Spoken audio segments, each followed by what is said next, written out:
a tutti. Allora possiamo cominciare con questo webinar che oggi è dedicato al tema della scrittura delle condizioni di vendita, dei termini e delle condizioni per siti e per servizi di vendite online. Anche oggi, come le altre volte, ho preparato alcune slide che adesso vi condivido, giusto per darvi qualche riferimento che potete seguire nel corso dell'esposizione, insomma, per tenere focalizzati i punti fondamentali. Ecco, dovrebbe essere visibile. Tengo anche la lista dei partecipanti, così se qualcuno entra possiamo ammettere. Punto, comincio come d'uso con una breve presentazione per chi non ha seguito i precedenti webinar. Io sono Francesco Foltran, sono un avvocato e appunto lavoro presso lo studio legale BMA che ha sedi a Treviso e San Demiano. Nell'ambito dello studio mi occupo appunto dei temi del commercio elettronico. Attraverso questo dipartimento abbiamo chiamato e-commerce legal toolkit e assistiamo appunto anche imprese e commercianti che vogliono andare online, per esempio nella parte di definizione delle condizioni generali di vendita.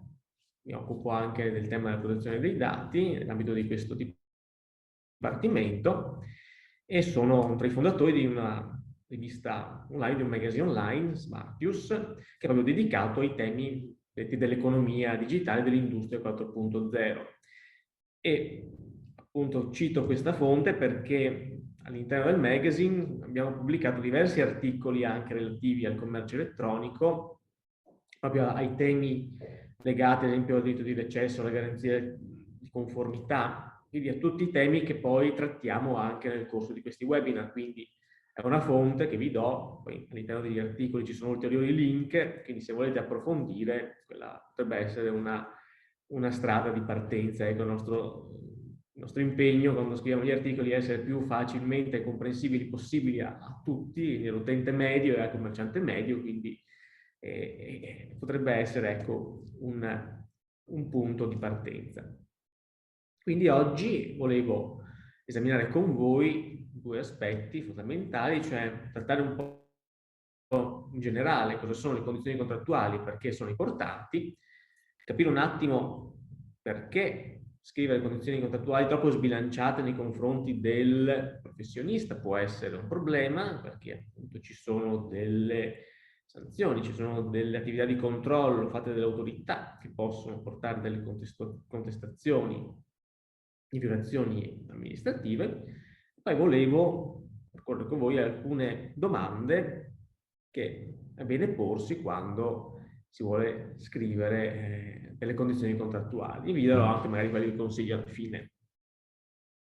Cercherò adesso di passare anche da questa condivisione delle slide alla condivisione anche di alcuni PDF, perché ho raccolto alcuni provvedimenti dell'autorità garante della concorrenza del mercato proprio relativi al tema delle condizioni generali, al tema delle pratiche scorrette consistenti in una non corretta presentazione delle informazioni al consumatore nel sito, per farvi capire anche un po' le ricadute pratiche di queste cose che ci diremo nel corso della mattinata.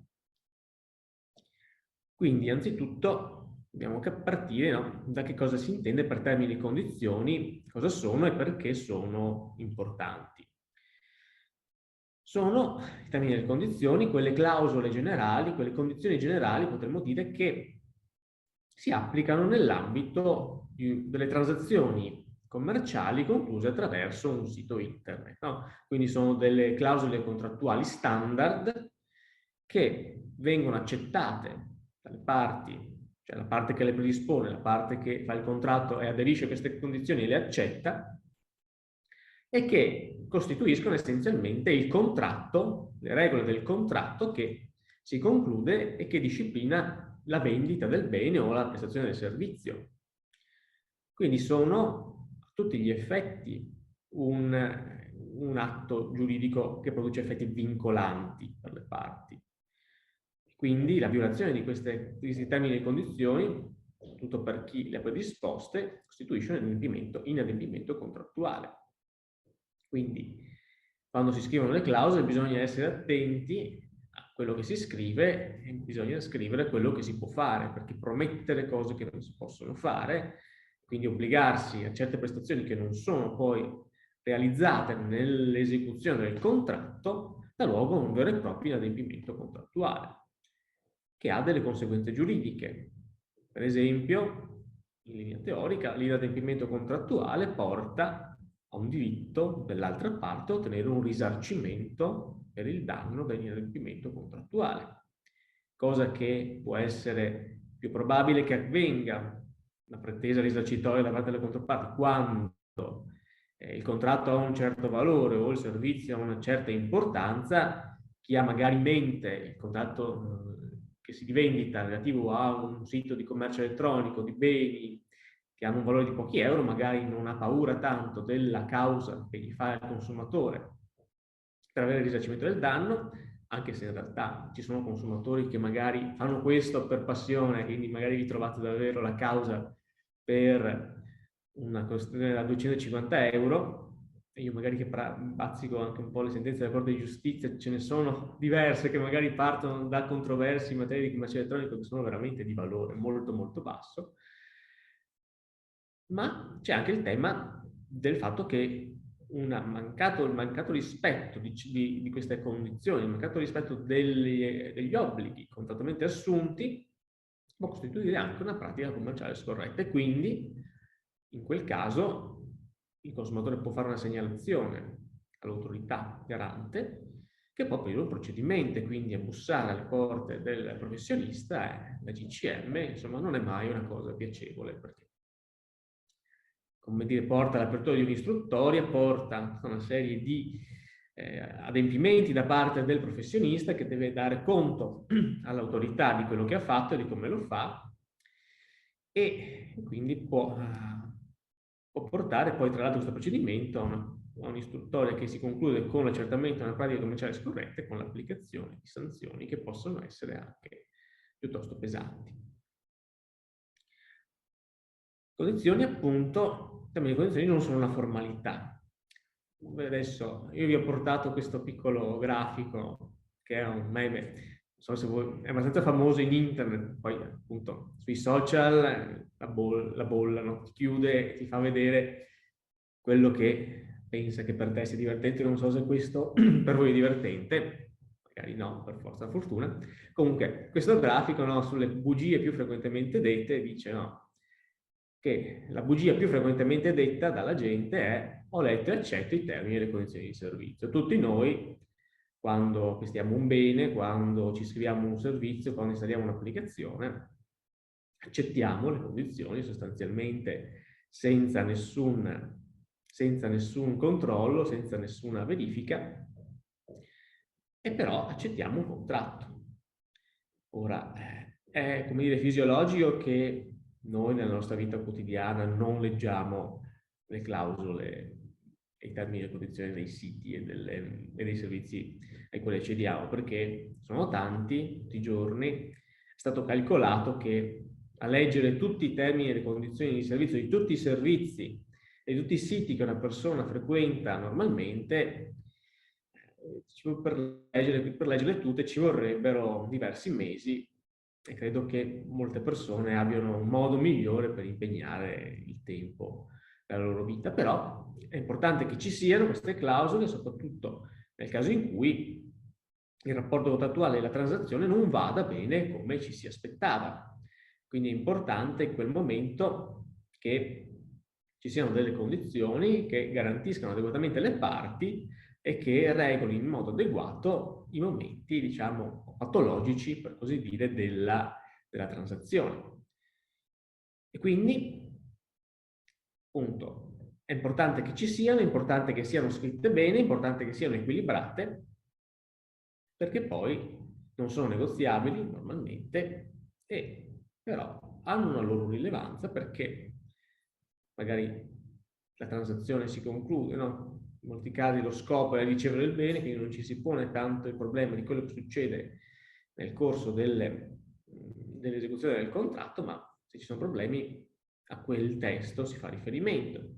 Così come in realtà comunque i termini e le condizioni sono una delle forme attraverso le quali il professionista può fornire tutte quelle informazioni precontrattuali che in base al codice del consumo egli deve necessariamente fornire alla controparte prima della conclusione del contratto.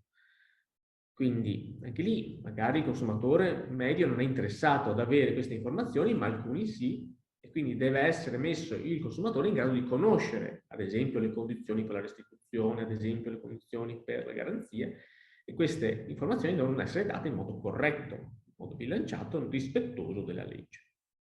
E quindi appunto è importante che queste clausole siano scritte bene.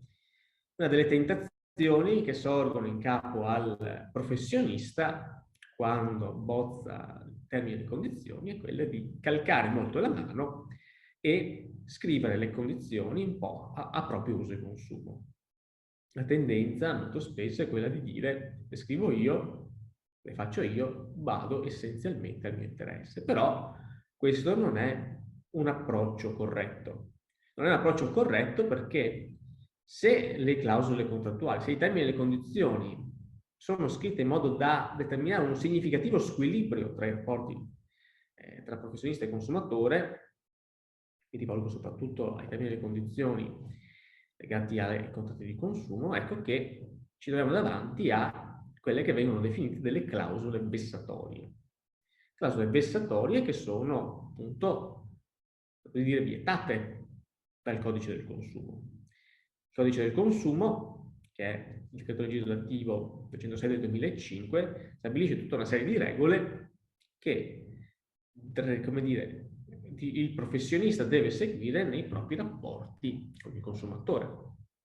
Queste regole riguardano anche il modo in cui il professionista scrive le condizioni generali e il modo in cui il professionista deve tenere conto degli equilibri contrattuali quando scrive le condizioni contrattuali, perché appunto altrimenti ci troviamo di fronte a clausole vessatorie che sono clausole che danno luogo a conseguenze giuridiche, anche pregiudizievoli per il professionista.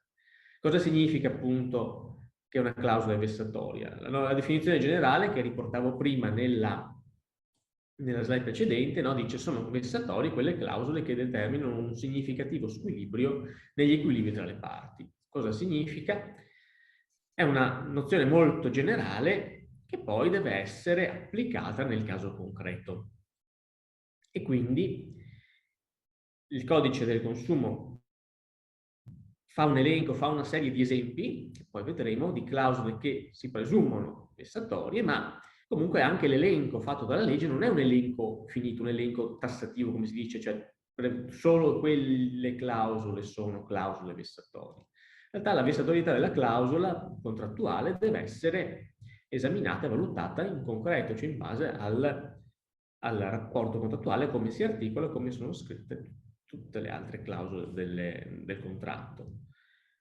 Quindi tendenzialmente sono vessatorie quelle clausole che tendono a privare il consumatore di quei diritti che gli deriverebbero dalla legge, quindi che lo pongono in una situazione meno favorevole, una situazione giuridica meno favorevole rispetto a quella che il diritto nazionale e le leggi di tutela del consumatore prevedono. E la valutazione appunto del carattere vessatorio deve essere fatta, appunto si dice in concreto, sulla base delle condizioni che sussistono al momento in cui il contratto viene concluso. Per cui se, adesso vedremo, il professionista sostanzialmente dice io posso recedere il contratto in ogni momento, tu resti obbligato a rispettare il contratto, io invece quando voglio mi sciolgo dal contratto e sostanzialmente ti lascio, ti abbandono, no? Quindi diciamo, questo può funzionare ad esempio nella prestazione di servizi in modo più evidente, no? Io mi impegno a fornirti un servizio, mi impegno a fornirti una certa assistenza in una certa materia, tu resti obbligato a rivolgerti a me, a pagarmi per il servizio che rendo, ma io invece quando voglio, se decido che non ho più tempo per seguirti, mi sciolgo dal contratto e ti lascio senza assistenza. Quindi, oppure per esempio, lo vedremo dopo, non ti do nessuna delle garanzie che ti prometto, no? Ti vendo un bene e nelle clausole scrivo che il bene lo fornisco così com'è, per dire quasi visto e piaciuto, ma non ti fornisco alcuna garanzia in ordine al funzionamento, non ti fornisco nessuna garanzia in merito, ad esempio, ai danni che possono derivare se quel bene non viene utilizzato in modo corretto o quel bene ha dei vizi che danno luogo a un danno. Ecco, tutte queste clausole, appunto, che in qualche modo hanno l'effetto di privare il consumatore di diritti che invece gli sarebbero riconosciuti dalla legge, sono clausole che devono ritenersi vessatorie.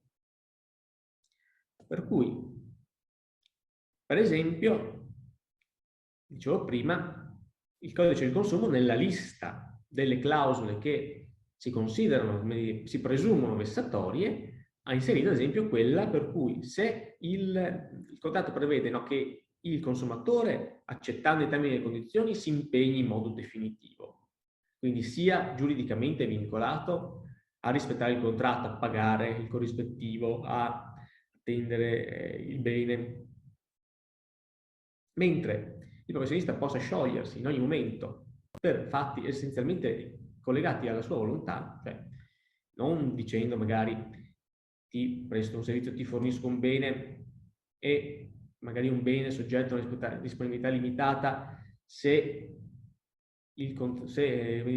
per cause oggettive quel bene non è più disponibile, mi posso sciogliere dal contratto e quindi ti restituisco i soldi e purtroppo non sono in grado di fornirti quello che mi avevi chiesto. Ma dice, tu sei obbligato, io quando voglio mi sciolgo dal contratto, questa clausola si considera una clausola vessatoria. Oppure, per esempio, nel caso di contratti di durata, nel caso di quindi contratti che hanno un termine, magari prevedono un rinnovo tacito, è vessatorio prevedere che la disdetta debba essere fornita con un termine eccessivamente anticipato, cioè mi devi dare disdetta 6 mesi prima della scadenza del termine, altrimenti il contratto si considera tacitamente rinnovato. Oppure, questa invece è importante, quella anche nel commercio elettronico, comunque nella prestazione di servizi online, la clausola che preveda una facoltà di modificare unilateralmente le clausole del contratto. Quindi modificare unilateralmente i termini e le condizioni con efficacia essenzialmente retroattiva. Perché chiaramente il professionista può, nel corso della propria attività, modificare i termini e le condizioni. Quindi da un giorno decide che una clausola non gli va più bene, la cambia e pubblica i nuovi termini e le condizioni. Ma normalmente questa modifica dovrebbe trovare applicazione esclusivamente ai contratti conclusi successivamente alla pubblicazione delle condizioni. Se invece io inserisco nei miei termini e condizioni il fatto che le modifiche alle condizioni contrattuali hanno efficacia retroattiva, sto essenzialmente dicendo che io posso modificare quando voglio gli accordi che abbiamo preso, che appunto ricordiamoci, i termini e le condizioni vengono, come dire, incorporati nel contratto, nella transazione commerciale che si conclude e costituiscono le regole che disciplinano i diversi diritti e doveri delle parti. Così come sono vessatorie tutte quelle clausole che danno al professionista la possibilità di incidere sul corrispettivo, modificandolo unilateralmente nel corso dell'esecuzione del contratto. Anche qui, appunto, per il principio che le regole contrattuali dovrebbero essere concordate, l'adesione del consumatore è adesione alle regole per come vigono in un certo momento, dare un potere eccessivo al professionista di modificare le condizioni è penalizzante, perché oltretutto in questi casi il consumatore a quel punto non è più in grado di prevedere quanto spenderà per il bene o servizio che ha richiesto. E anche qua la clausola si presume vessatoria, possono esserci dei casi in cui magari questa modifica del prezzo è una modifica giustificata. Magari stiamo parlando della fornitura di beni in modo continuativo, magari è fisiologico che certi beni abbiano un'oscillazione di prezzo e quindi magari è logico e ragionevole che ci sia una clausola che permetta un adeguamento del prezzo.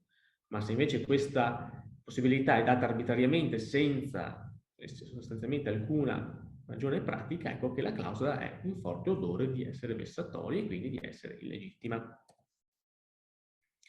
Ancora una clausola vessatoria abbastanza diffusa è quella relativa alle garanzie e quella che prevede che il consumatore abbia delle decadenze, dei termini di decadenza molto stringenti per esercitare alcuni diritti o che prevede ad esempio l'inversione, come si dice, dell'onere della prova, cioè costringa il consumatore a dover fornire elementi per provare la sussistenza di alcuni diritti che gli spettano in base alla legge.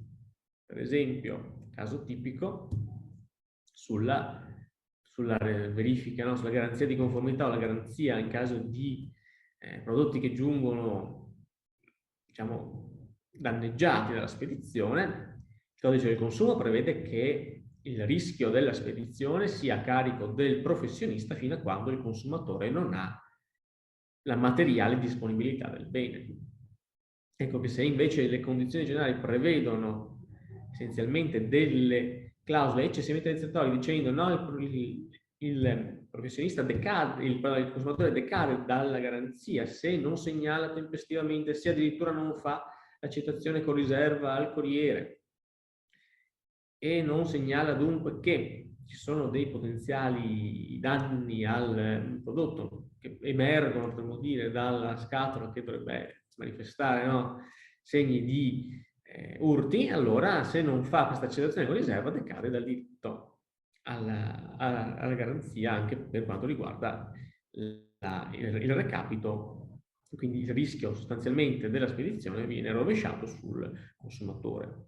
Questo non è corretto perché appunto non è detto anzitutto che l'accettazione con riserva sia effettivamente un modo effettivo, non una possibilità effettiva del consumatore, che magari potrebbe non rendersi conto subito del fatto che il bene sia danneggiato durante il trasporto, magari l'imballo non presenta particolari segni, o magari, come succede in questo periodo di Covid, il consumatore non vede neanche il corriere che gli consegna il pacco. No? Succede molto spesso che il corriere suona, lascia il pacco sotto la porta e il consumatore va a prenderlo. Allora, come può accettare con riserva?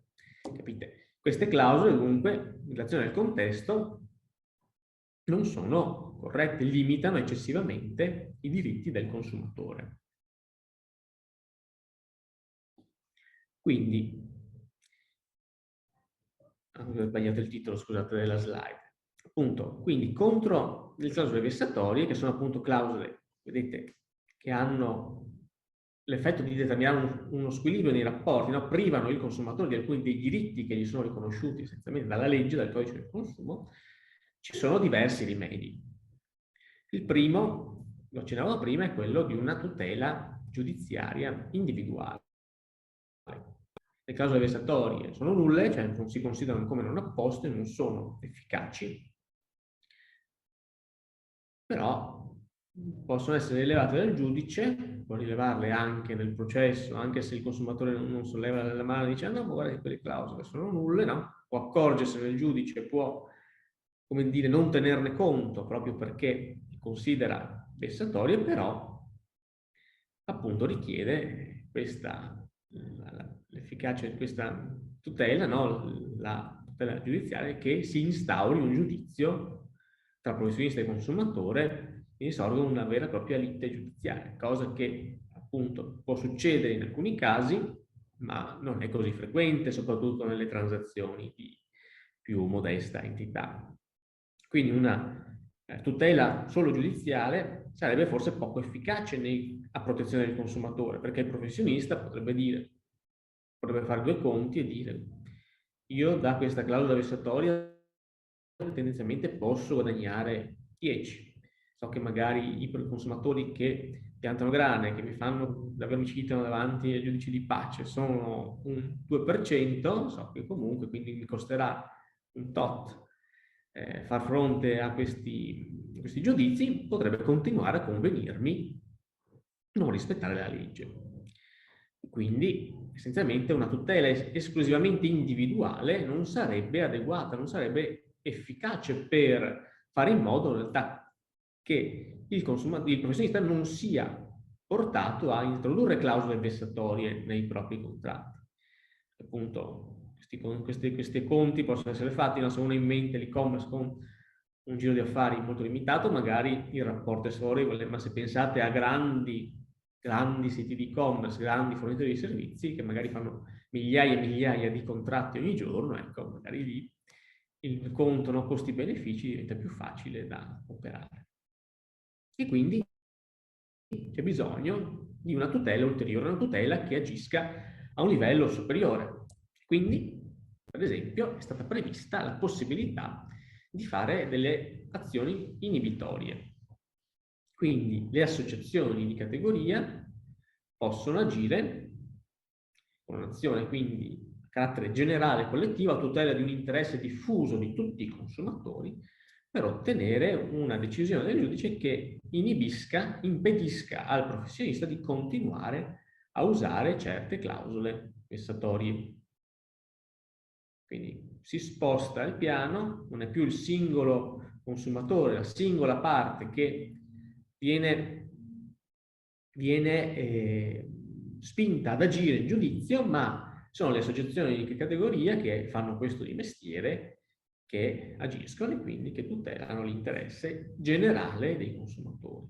Che appunto, ripeto, queste norme hanno un fine di carattere generale, cioè hanno il fine di assicurare che tutti i contratti di consumo, comunque siano conclusi, online, offline, abbiano delle clausole eque e che non ci sia dunque la tentazione dei professionisti di approfittare della loro posizione di forza, il fatto che scrivono loro le regole, per crearsi una posizione di eccessivo vantaggio nei confronti del consumatore. E infine c'è anche un ulteriore rimedio, un rimedio amministrativo. Anche questo accenniamo prima, per le clausole contro le clausole vessatorie, anche qui c'è la possibilità di fare delle segnalazioni all'autorità garante per la concorrenza ed il mercato, che è un'attività molto solerte. Ci sono molti casi decisi proprio in relazione a queste clausole, è un'attività che risponde anche abbastanza veloce. E quindi se per esempio un consumatore un po' tignoso si legge le clausole di un sito internet e dice no, ma queste clausole sono vessatorie, aspetta che le segnalo all'autorità, oppure anche più facilmente possono esserci dei concorrenti che magari passano in rassegna il sito degli altri operatori, cercano di fare un po' le pulci per mettere un po' di ostacoli all'attività dei concorrenti, ecco, potrebbero anche loro fare una segnalazione alle autorità e dare avvio quindi a un procedimento che accerti il carattere vessatorio di alcune clausole. Anche d'ufficio potrebbe l'autorità, più difficile, magari ci sono dei piani di verifica, magari intanto si concentrano su alcuni aspetti. Per esempio, noto in questo periodo una grande attenzione delle autorità su tutto il tema della vendita online dei prodotti legati alla sanità, all'igienizzazione, mascherine e prodotti simili. Ho trovato anche un provvedimento recente, magari poi lo esamineremo.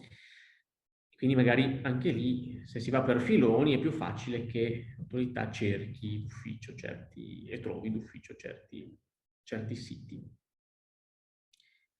Inoltre, appunto, l'inserimento di clausole vessatorie, come dicevo, se costituisce anche un modo per fornire al consumatore delle informazioni contraddittorie, per confondere il consumatore sui suoi diritti, per negare al consumatore i diritti che gli vengono riconosciuti dalla legge, può costituire anche una pratica commerciale scorretta e quindi anche questa una pratica illecita che è sanzionata dalla legge, con delle sanzioni che possono arrivare anche a diverse decine di migliaia di euro.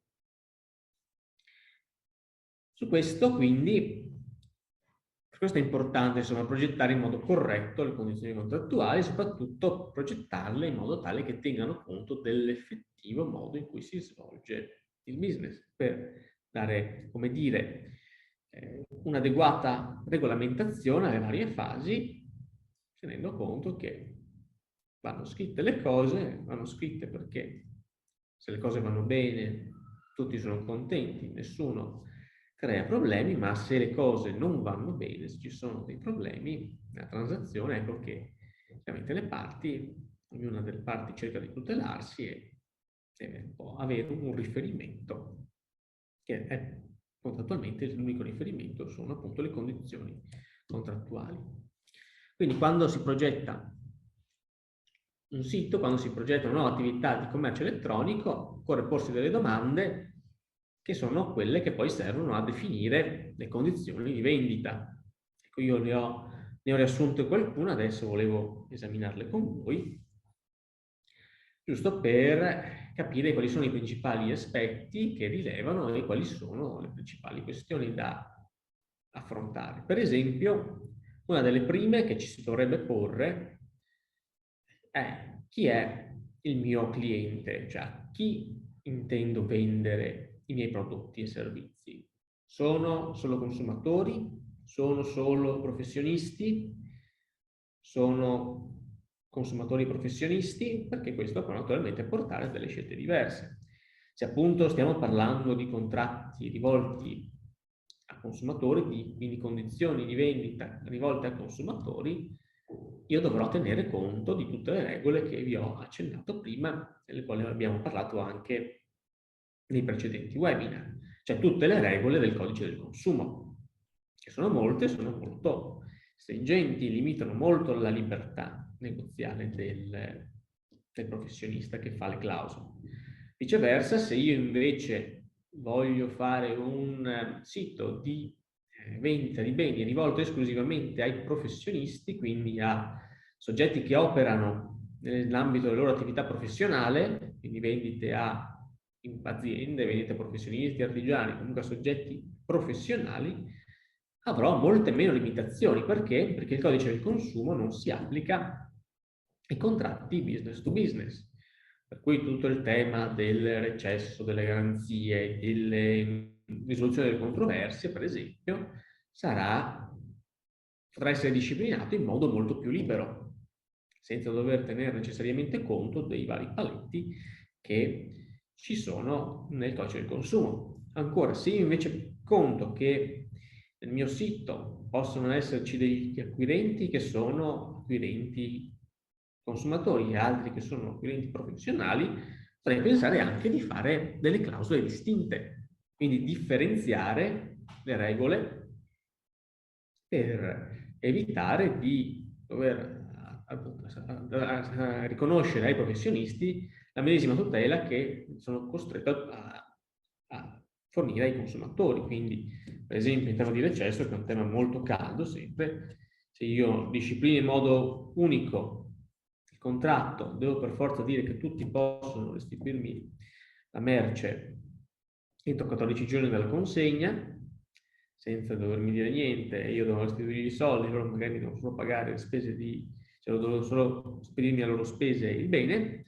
Se magari distingo, posso riconoscere ai consumatori questo diritto e ai professionisti no, così come la garanzia di conformità per il codice del consumo è di 24 mesi dalla consegna, ma è una garanzia che spetta solo ai consumatori.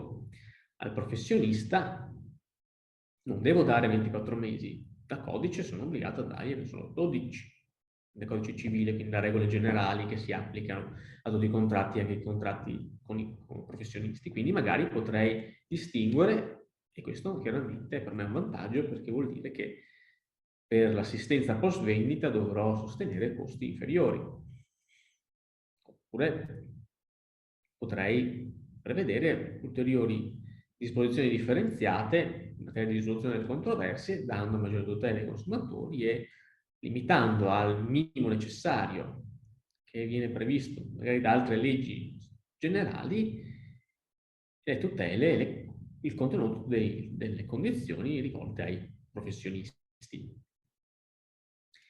Come dicevo appunto prima, anche devo tenere conto di un altro aspetto quando scrivo le clausole generali, quando scrivo i termini e le condizioni, cioè che appunto anche il modo in cui scrivo le clausole, poi le presento, in cui distingo magari quello che è il contratto che applicherò al consumatore, quello che è il contratto che applicherò al professionista, costituisce una pratica commerciale. Quindi sono comunque tenuto a presentare queste cose in modo chiaro e comprensibile al consumatore. Se faccio quindi delle clausole differenziate, devo essere chiaro nel dire queste si applicano al professionista, queste si applicano al consumatore, perché se mescolo e non distingo adeguatamente, magari potrebbero bussarmi alla porta dall'autorità e dirmi: senti, ma non c'è un'informazione chiara, il consumatore che accede al tuo sito e legge i termini e le condizioni non è in grado di capire bene esattamente quali sono i diritti che gli spettano.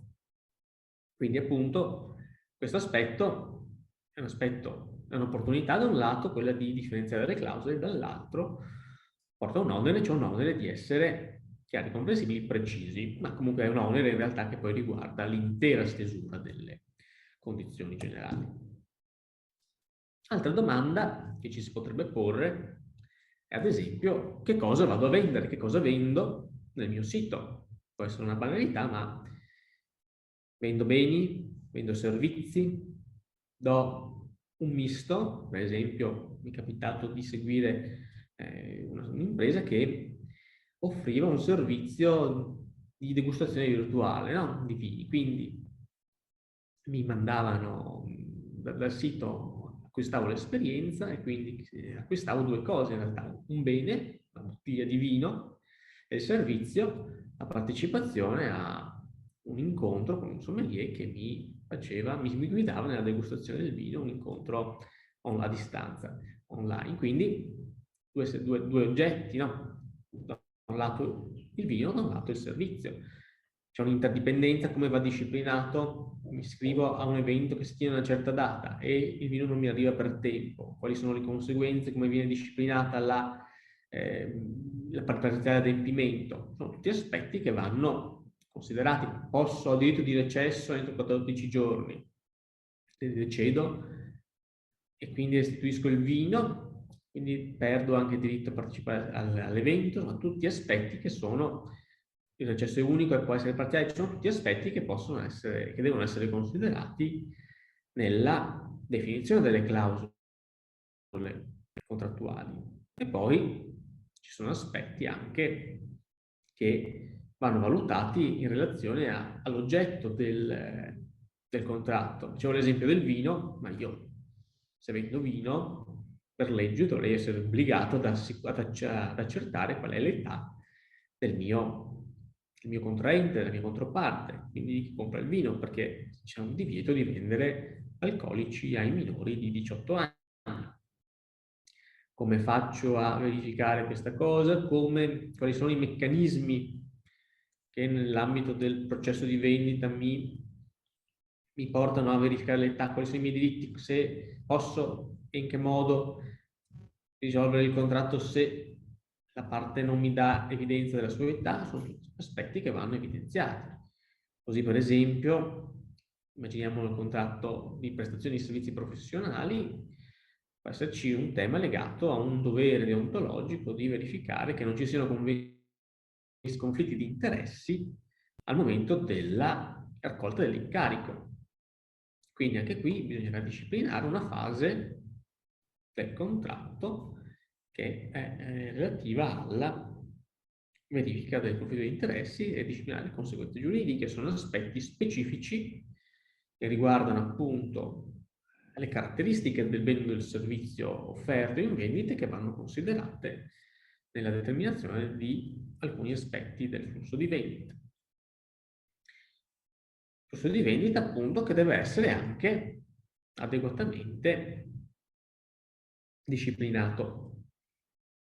Per esempio, qual è il flusso, qual è il modo di conclusione del contratto, quindi come si arriva alla realizzazione di un ordine, all'invio di un ordine.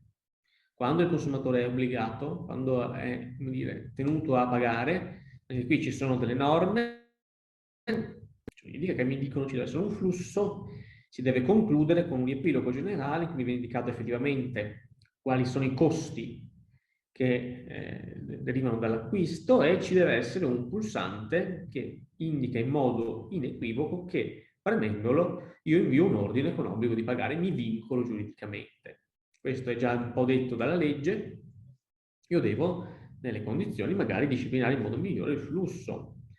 Quando il venditore è obbligato, quando effettivamente anche lui è obbligato giuridicamente al contratto, perché se io magari io potrei dire, attraverso l'invio dell'ordine, è il consumatore che si obbliga, fa una proposta, potremmo dire, contrattuale irrevocabile, che lo obbliga a tenere fermo, come dire, l'offerta fino a che io non accetto, fino a che non accetto per un certo periodo, ma magari io come professionista potrei dover disporre magari di un termine, di un periodo per verificare se ad esempio ho ancora quel bene a magazzino o se effettivamente sono in grado di dare esecuzione al contratto, appunto. Devo farlo, abbiamo visto prima, se mi do un diritto illimitato di recesso del contratto, sto prevedendo una clausola vessatoria, ma potrebbero esserci dei motivi oggettivi che mi portano a, come dire, differire il momento in cui io come venditore sono obbligato a dare esecuzione al contratto. Un altro aspetto che è importante è quello della determinazione del prezzo. Ci sono tasse, ci sono costi aggiuntivi, quindi anche qui ci sono delle regole generali, quelle che mi dicono che io devo dare al consumatore un riepilogo finale in cui indico anche qual è il prezzo finale. Bene, ma ci possono essere degli aspetti ulteriori, delle condizioni che incidono sui costi, sul prezzo effettivo. Per esempio, c'è un tema, non so, se io spedisco all'estero, potrebbero esserci dei costi legati al pagamento di accise, al pagamento di dazi doganali. Ecco che va tutto precisato, dovrebbe essere specificato che, ad esempio, il consumatore potrebbe dover affrontare dei costi ulteriori dipendenti da questi fatti, dipendenti dalla spedizione magari al di fuori dello spazio doganale europeo, o magari se vendo del vino comunque ci sono delle accise che variano di stato in stato e magari anche il consumatore potrebbe trovarsi a dover pagare delle accise. Un altro tema riguarda il pagamento, quando deve avvenire, perché qua magari nella maggior parte dei siti quello che si fa è il pagamento anticipato, quindi si fa l'ordine, il consumatore paga il bene che acquista e il professionista glielo spedisce. Possono esserci dei casi in cui invece il pagamento avviene per fasi o a un determinato momento. Anche qui devo chiaramente capire, in base alla mia attività, in base alle mie esigenze, quando effettivamente posso chiedere il pagamento. Per esempio, un caso che ho affrontato in passato era la vendita online di oggetti d'arredo, di mobili fatti su misura, no? Quindi c'erano diverse fasi. All'ordine il consumatore pagava il classico acconto e il saldo lo pagava nel momento in cui il professionista aveva realizzato il mobile ed era pronto a spedirglielo. Quindi anche qua ci sono delle esigenze che possono essere diverse, vanno valutate naturalmente nel momento in cui si scrivono le regole dell'acquisto. L'altro tema riguarda il pagamento e i mezzi di pagamento. Anche qua il consumatore deve essere messo in grado di conoscere quali sono le forme, i metodi di pagamento, e questo incide anche sulla possibilità di scelta. Forme di pagamento ammesse, anche qua se scrivo che accetto certi circuiti bancari, accetto il pagamento in contrassegno, accetto il pagamento per bonifico, poi chiaramente lo devo fare, devo rispettare quello che scrivo. Magari molto spesso si tende a inserire delle clausole standard, case copiate e incollate, magari che prevedono un sacco di forme di pagamento, poi però materialmente non posso effettivamente non le ho implementate, quindi c'è una discrepanza tra quello che viene scritto negli accordi, nelle condizioni generali, e quello che poi viene messo in pratica nella procedura di acquisto. Anche questo può essere un elemento abbastanza di sfavore che può portare, come dire, delle contestazioni in capo al professionista.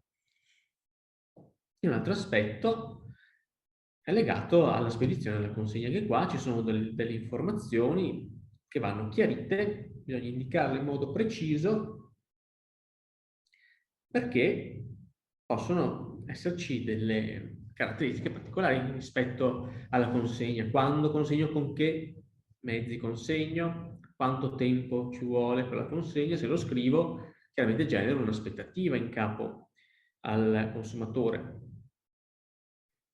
E ci sono dei costi, ci sono dei vincoli particolari. Per esempio, se io vendo dei beni molto ingombranti, potrei dover organizzare in un certo modo le spedizioni. Allora dovrei magari onerare, in questo caso, l'acquirente all'indicarmi se ci sono degli elementi che potrebbero ostacolare la consegna. Perché io, certo, come venditore ho l'obbligo di consegnare, ho la responsabilità della consegna, devo consegnare a un certo termine, ma chiaramente pensiamo a un divano. Se io organizzo la consegna in un certo modo e mando il furgone con la ditta di consegna, però il consumatore, l'acquirente, non mi dice che lui abita in centro storico, in zona a traffico limitato, o abita in una zona sperduta per cui non esistono numeri civici, è difficile localizzare il luogo di consegna, ecco, capite che potrebbero sorgere dei problemi che sono completamente imputabili al venditore. Anche qui, magari, se ci sono degli aspetti da indicare, degli aspetti da considerare, vanno fatti. Un altro tema che spesso si inserisce, anche qui magari non nelle termini delle condizioni generali, ma quando anche si affrontano termini di condizioni speciali di certe iniziative, è il tema delle promozioni, degli sconti, che è un tema da considerare. Per esempio, potrei avere in mente di realizzare delle operazioni a premio. Quindi compra tot beni e ti daremo, dopo 10 raccogli 10 bollini, ti diamo. Bene, ci sono tutta una serie di operazioni a premio che possono essere effettuate, però possono essere effettuate purché si realizzino, si rispettino delle condizioni specifiche. Ci sono delle regole particolari, per esempio per le operazioni a premio c'è l'obbligo, ad esempio, di notifica al Ministero dello Sviluppo Economico, bisogna fare un regolamento, bisogna insomma appunto rispettare alcune condizioni. Oppure faccio delle promozioni, faccio quindi delle offerte ai professionisti. Anche lì ci sono dei requisiti che vengono previsti dal codice del consumo. Per esempio, non posso fare delle promozioni continuative, cicliche, o delle promozioni in cui faccio sembrare che applico delle condizioni particolarmente vantaggiose, in realtà non sono che le condizioni ordinarie un po' rimaneggiate. Ad esempio c'è il tema dei codici sconto, dei voucher, dei buoni regalo, i codici sconto. Magari potrei avere interesse a dire in generale che non sono cedibili, che possono essere usati solo da una certa parte, che possono essere invece ceduti, quindi questo lo posso specificare, dovrei specificarlo. Così come i voucher e buoni regalo, anche lì devo tenere conto, se voglio disciplinare l'acquisto di questi, non so, dei buoni prepagati per certi servizi o per un certo costo, devo capire esattamente che cosa voglio vendere, sapendo che ci sono delle regole diverse anche sotto il profilo fiscale. Per esempio, se io vendo dei voucher multiuso, devo scrivere, non so, la validità del credito, voucher multiuso con un voucher che posso spendere sostanzialmente per una serie indefinita di prodotti, una sorta di carta prepagata. Dovrò scrivere le regole, quanto durano, chi può usarlo, perché termine, chiaramente anche qua dovrò rispettare un certo equilibrio, ma se sono voucher multiuso, per esempio, c'è un regime IVA particolare. Il regime IVA invece è diverso dal voucher cosiddetto monouso, cioè un buono che riguarda prestazioni specifiche. Anche qua sono cose che vanno considerate prima, cioè se voglio o penso di fare queste cose, dovrei pensarci un attimo prima e quindi di disciplinare in modo adeguato anche nei termini delle condizioni. Infine, credo un altro aspetto che va sempre considerato, l'ho già detto diverse volte, ma è appunto molto importante, è quello legato al rispetto dei diritti del consumatore, quindi è come disciplino l'esercizio dei diritti che sono previsti dal codice del consumo a favore del consumatore. Ancora, il diritto di recesso viene a volte disciplinato in modo molto particolare. Io appunto poi volevo farvi vedere due provvedimenti dello DCM in cui si contestava appunto ad esempio la modalità in cui veniva disciplinato il diritto di recesso nelle condizioni generali, perché se io rendo eccessivamente difficile, pongo degli ostacoli che non sono previsti dalla legge nell'esercizio di questi diritti, sto essenzialmente facendo delle clausole che non sono corrette, che vincolano in modo eccessivo, rendono innanzitutto difficile per il consumatore capire esattamente che diritti ha nei confronti del venditore, ma poi alterano le norme del codice del consumo, si pongono in contrasto con esse e sono nulle. E però io avendolo scritto magari creo confusione del consumatore e faccio anche una pratica commerciale scorretta. Questo sia per quanto riguarda il diritto di recesso che gli altri diritti, ma se io disciplino in modo adeguato il diritto di recesso, per esempio, posso avere anche la possibilità legittimamente di escludere questa possibilità per il consumatore di restituirmi il bene entro 14 giorni dalla vendita, perché la legge, il codice del consumo, prevede alcuni casi in cui il diritto di recesso è escluso e quindi io potrei, avvalendomi di quelle norme di legge, escludere questo diritto, quindi risparmiarmi dei costi che appunto non sono dovuti in base alla legge. Ancora, tema di riparto dei costi, anche lì devo indicare chi deve pagare la restituzione, posso legittimamente porre a carico del consumatore il prezzo del corriere che mi restituisce il bene. Devo farlo, devo però specificarlo perché altrimenti ho delle conseguenze pregiudizievoli del sistema previste dal codice del consumo. Così come regole, considerazioni analoghe valgono per la garanzia di conformità, perché devo anche lì disciplinare in modo corretto, non posso condizionare il diritto alla garanzia a certi vincoli particolari, eccessivi rispetto a quello che invece mi dice la legge. Non posso, come dire, porre un onere di provare che il vizio era, quindi il difetto era contestuale alla vendita, se siamo in quel periodo in cui si presume che il vizio sia, come dire, presente al momento della vendita. Quindi non posso dire che se il consumatore ha comprato 3 settimane fa un bene e mi dice guarda che questo bene è difettoso, se io sia il consumatore è costretto a provare che il difetto c'era già al momento della consegna, perché siamo ancora nel periodo in cui si presume che il difetto ci sia al momento della consegna. La legge dice che si presume, quindi è il professionista che deve provare il contrario, non il consumatore. E ancora in termini di assistenza ai reclami è un obbligo informativo quello di dare dei contatti al consumatore perché possa rivolgersi al professionista per avere assistenza, per formulare dei reclami. Anche qua la disciplina dei reclami deve essere adeguata, non posso rendere eccessivamente difficoltosa la comunicazione o condizionare ad esempio l'assistenza se è dovuta per legge al pagamento di un servizio aggiuntivo. E questo poi l'ultimo tema, mi pare che poi se ne parlerà diffusamente anche nel prossimo webinar, quello di venerdì, il tema della risoluzione delle controversie. Le condizioni di vendita possono disciplinare anche, ad esempio, la legge applicabile, quindi individuare se stiamo facendo delle vendite transfrontaliere, quindi vendite verso diversi paesi, si può stabilire quale legge sarà applicabile al contratto concluso online. E anche qua ci sono delle regole diverse. Se il contratto è un contratto business to business, le parti possono liberamente scegliere la legge applicabile al contratto.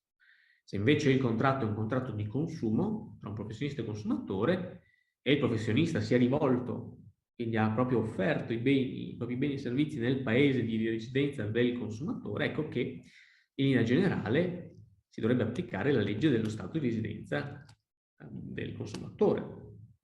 È possibile scegliere una legge diversa, ma questa scelta non può essere tale da privare il consumatore di alcuni dei diritti fondamentali che gli sono riconosciuti dalla propria legge, dalla legge del paese di residenza. Ecco anche qua. Quindi bisogna adottare delle norme chiare che specificano, ad esempio se faccio un trattamento differenziato, che certe regole si applicano solo ai professionisti e certe solo ai consumatori, potrei dover precisare, in linea generale magari si applica la legge di un paese, salvo che questa scelta di legge non privi il consumatore di alcuni diritti fondamentali riconosciuti dalla legge del suo domicilio.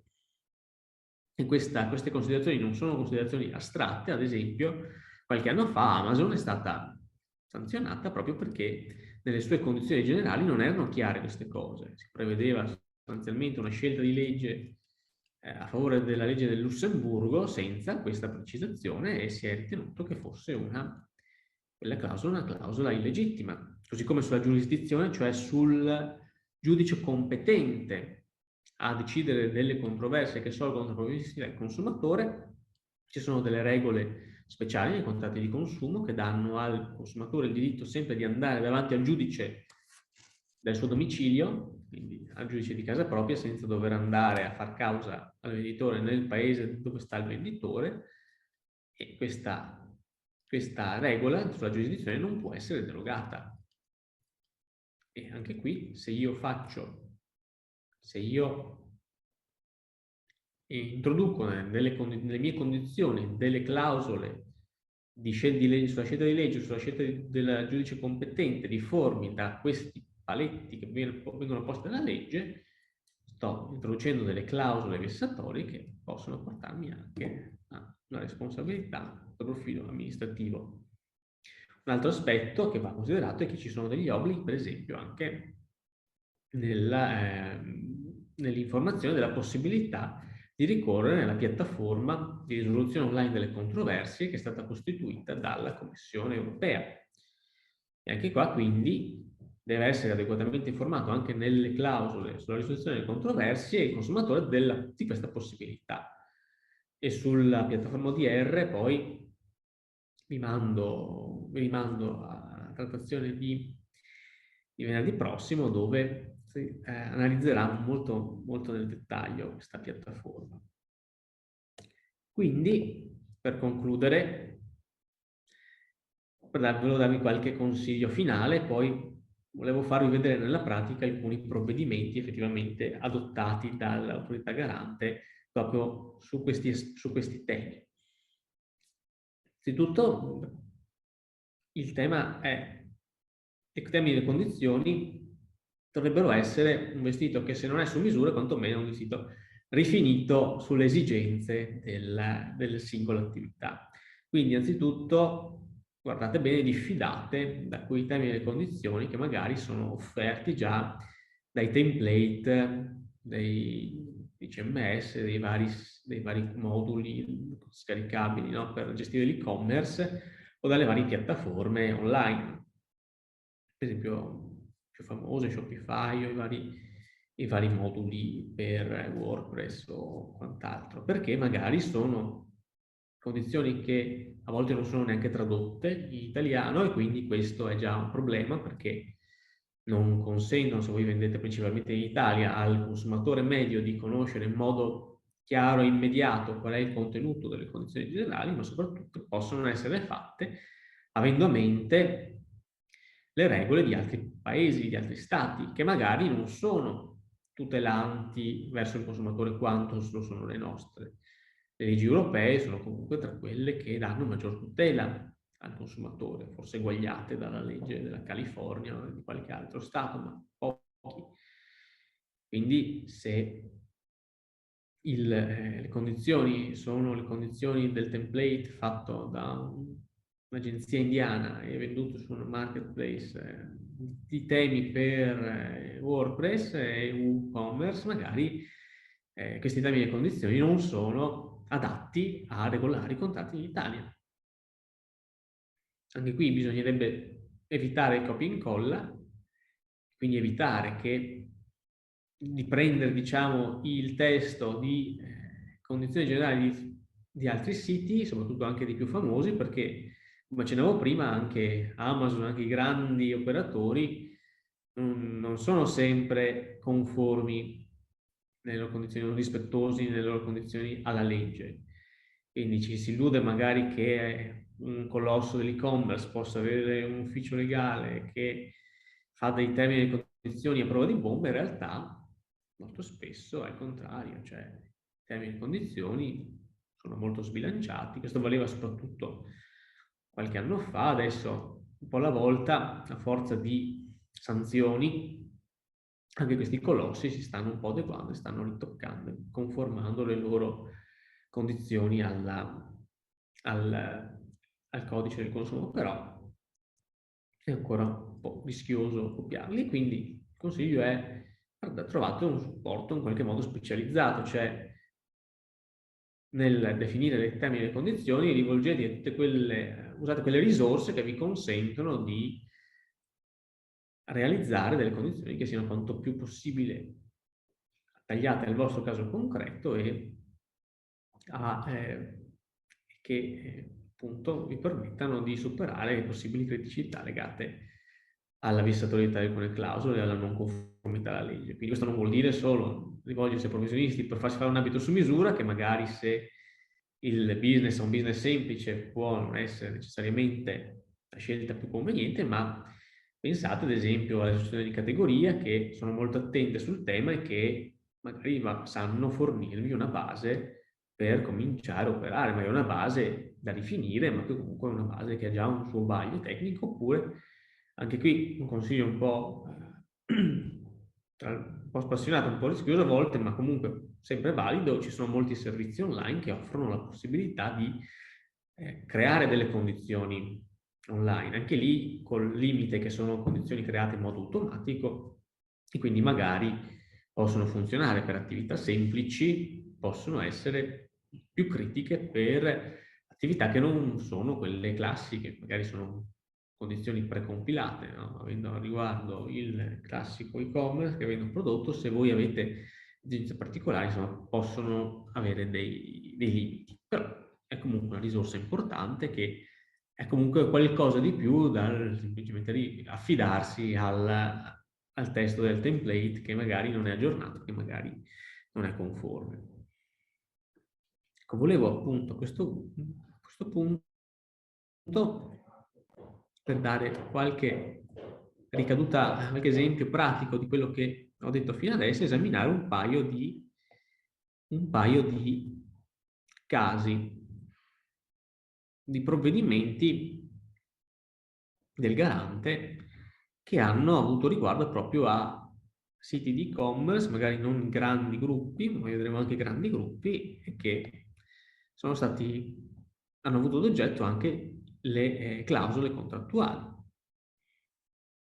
Per esempio c'era questo sito che, tra l'altro, dopo il provvedimento sanzionatorio, vedete quanto gli hanno dato di sanzione, ha chiuso, ma era un sito, questo Leone Team SRL, che aveva ricavi non da poco, per 2,5 milioni di euro. E cosa succede? Succede che a un certo momento Leone Team riceve una contestazione perché ci sono alcuni aspetti critici legati alle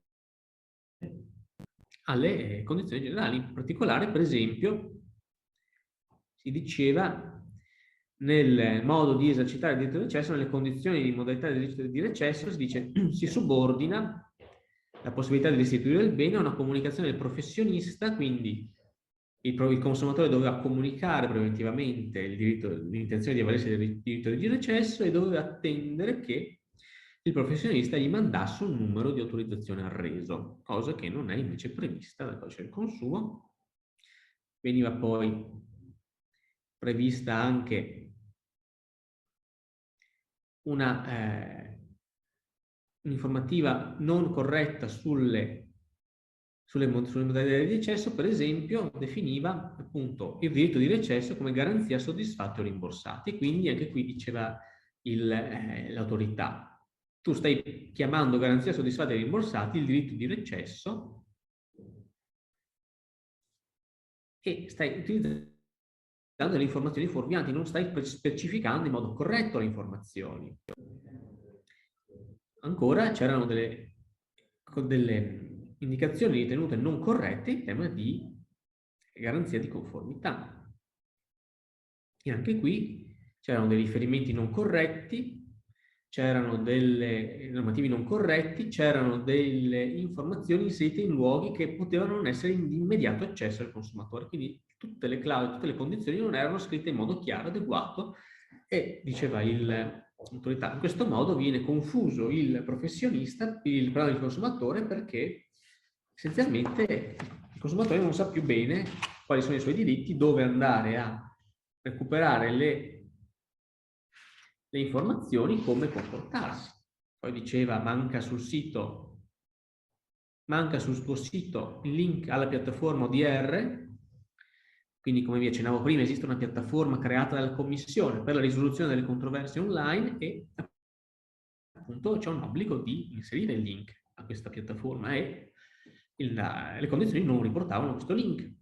Ancora, per esempio, c'era la previsione di una competenza esclusiva del foro di Firenze per tutte le controversie legate ai contratti conclusi attraverso questo sito, e anche qua appunto violando quelle regole che invece prevedono che il consumatore possa agire sostanzialmente presso il foro di casa propria, quindi il foro della sua residenza.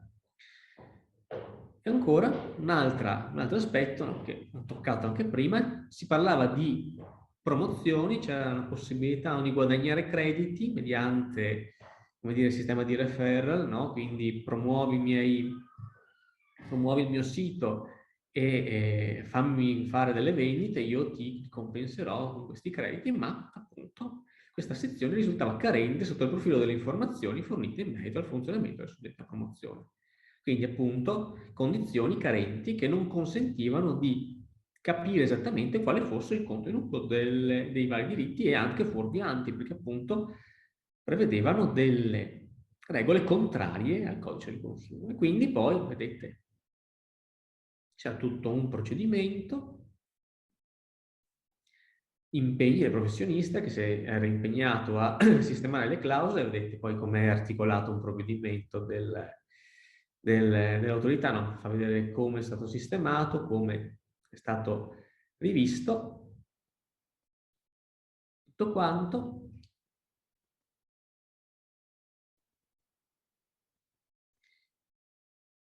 E quindi appunto c'è stata tutta una serie di attività che hanno portato all'adozione di questi impegni, di adozione di tutta una serie di obblighi, quindi del professionista di conformare le proprie condizioni alle osservazioni dell'autorità, e qua si era detto: se tu le rispetti non ti sanziono. In realtà poi le cose sono andate male. Appunto, capite, le contestazioni sono contestazioni specifiche su aspetti particolari legati al contenuto delle condizioni, alla loro contrarietà alle norme di legge. Anche qua, appunto, il consumatore ha segnalato, l'autorità ha avviato un procedimento, e è stata un'istruttoria molto lunga. Vedete, questo ha dovuto provare di essere in regola, ha dovuto rimuovere tutti gli aspetti critici,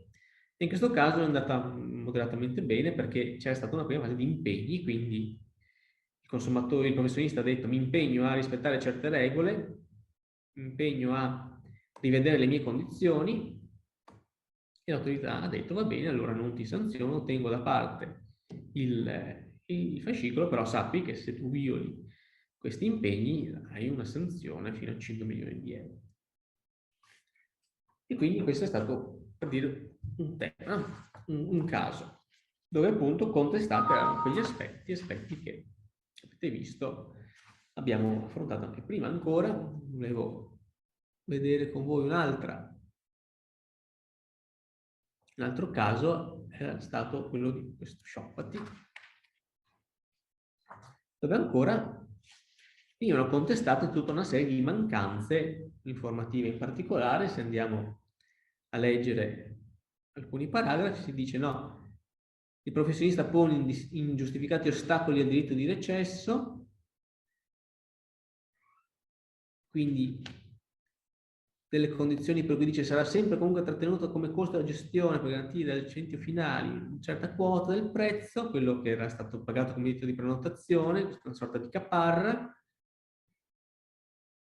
Le modalità di rimborso erano eccessivamente ristrette, per cui ad esempio si dice in caso di recesso, in caso di restituzione del bene, l'accredito è previsto solo mediante bonifico bancario. Anche qua, violando il codice del consumo che dice che il prezzo viene restituito sullo stesso mezzo di pagamento usato dal consumatore. O ancora, vi accennavo anche prima, no? Un trasferimento in debito in capo al consumatore del rischio della perdita o del danneggiamento del bene a partire dalla consegna allo stesso vettore per la spedizione. Quindi diceva, nel momento in cui io affido al corriere la merce, se si danneggia sono problemi tuoi. E in realtà anche qua, violando il codice del consumo che dice che il professionista risponde della corretta consegna del bene fino a quando il bene non è nelle mani del consumatore. Qua il consumatore non ha, il professionista non ha risposto e appunto ci sono state poi delle conseguenze, nel senso che avendo accertato il carattere, la violazione del codice del consumo, in questo caso il professionista è stato condannato a pagare una sanzione amministrativa di 200.000 euro per una pratica commerciale e 50.000 euro per un'altra, quindi diciamo delle conseguenze abbastanza pesanti. Infatti anche questo ha chiuso. E poi la conseguenza è appunto che si chiude l'attività. Volevo poi darvi una nota di colore. Ad esempio, un altro caso che è stato oggetto di provvedimento del garante qualche tempo fa è quello dell'app Pokémon Go, molto famosa qualche anno fa, adesso un po' meno, ma comunque continua a essere molto utilizzata, e anche qui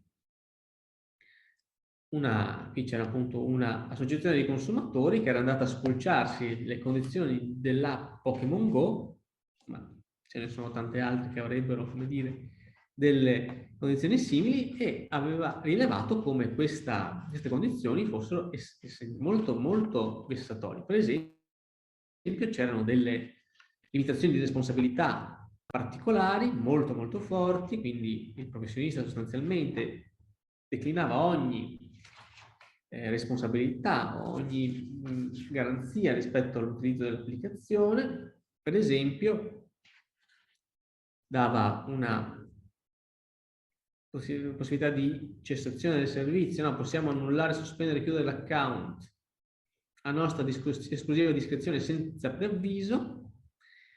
Prevedeva anche una clausola sull'arbitrato e sulla legge applicabile molto vessatoria, perché diceva appunto qualsiasi disputa, azione legale o controversia sarà fatta con un arbitrato.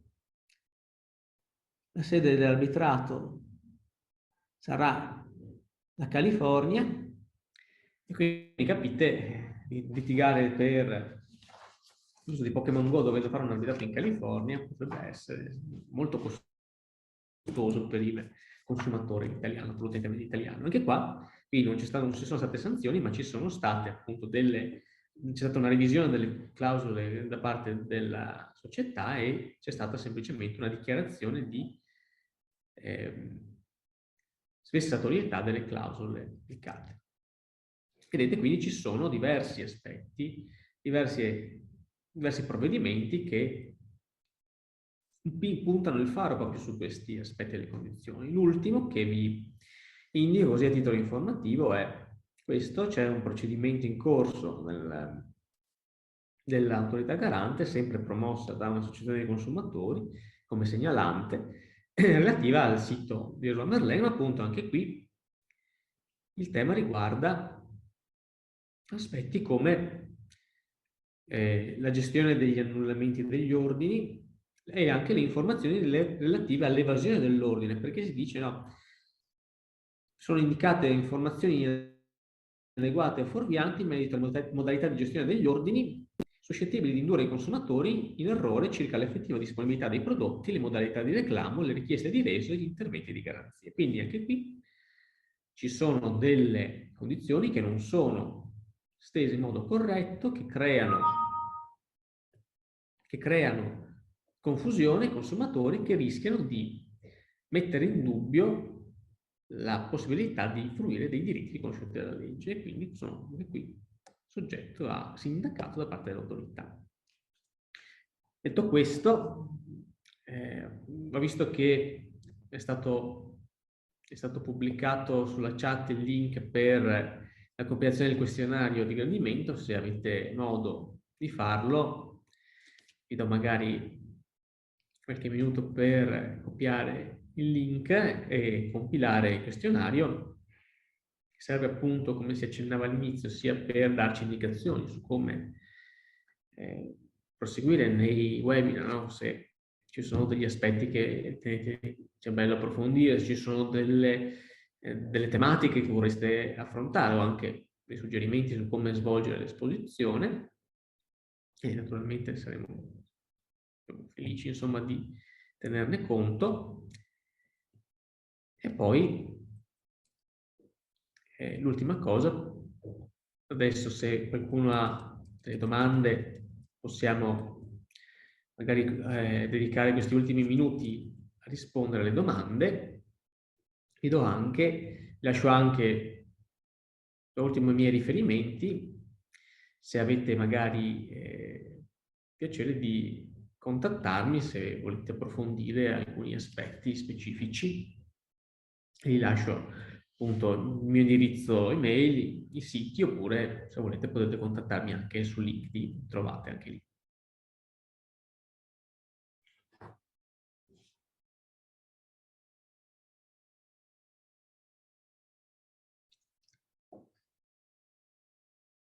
Se c'è qualcuno che ha domande, se vuole Intervengo io per dire alla signora Catiuscia che purtroppo sono un po' pedante, ma il secondo form è quello del questionario, il primo era quello della presenza, quindi mi sono un breve form che ha preparato Francesco Foltran, sono proprio delle 4 crocette da mettere, che la regione purtroppo ci chiede questo. Ci chiede diciamo, di segnare le presenze ad ogni webinar e anche di avere un minimo di restituzione del gradimento dell'evento. Ecco, così non le scrivo signora Catiuscia, ma le rispondo direttamente in attesa delle domande. Sì, la ringrazio. Buongiorno a tutti intanto. Sì, la ringrazio, ho già fatto. Mi sente? Grazie mille sì. Signora Catiuscia, grazie. Perfetto. Approfitto per fare una domanda al relatore, se possibile. Intanto la ringrazio, è stato tutto molto chiaro. Generalmente i termini e le condizioni sono una parte del sito che poi viene fatta e lasciata lì.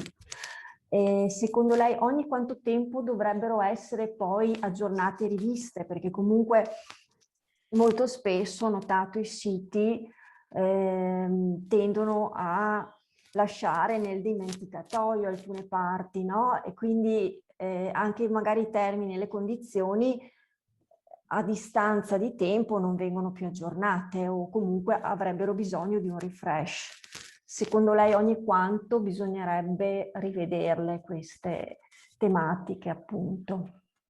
È una bella domanda. Allora, la prima risposta potrebbe essere ogni volta che intervengono norme nuove che modificano le regole base. Allora, questo avviene sempre con maggior frequenza, per dire, sono in corso attualmente di recepimento alcune direttive europee che portano alla modifica del codice del consumo su alcuni aspetti, ad esempio sulla garanzia di conformità per alcune tipologie di beni, quelli misti, diciamo, contenuto digitale e bene fisico, ci sono delle altre modifiche che riguardano la vendita dei servizi digitali, quindi diciamo le regole si succedono molto spesso.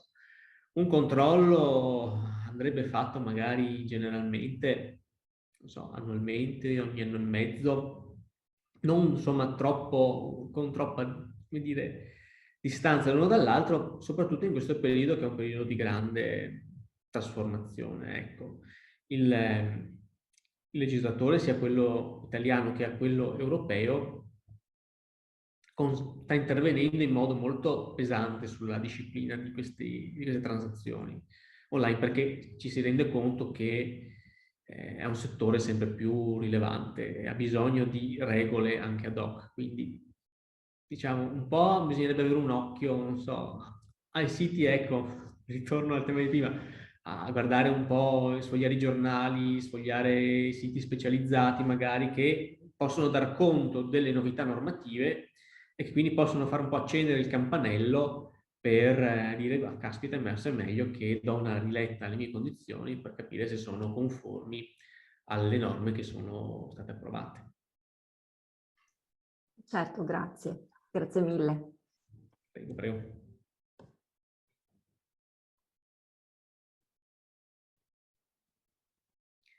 Se c'è qualcun altro che ha piacere di intervenire, di fare una domanda, altrimenti appunto, ripeto, potete contattarmi direttamente agli indirizzi che avevo indicato prima, o se volete rivedere la registrazione del webinar sarà pubblicata sicuramente sul sito del comune e anche la pubblicheremo sul canale YouTube dello studio. Cercate DMA Studio Legale, trovate il canale, trovate anche tutti i video, anche quelli degli eventi precedenti e di quelli che faremo nei prossimi mesi.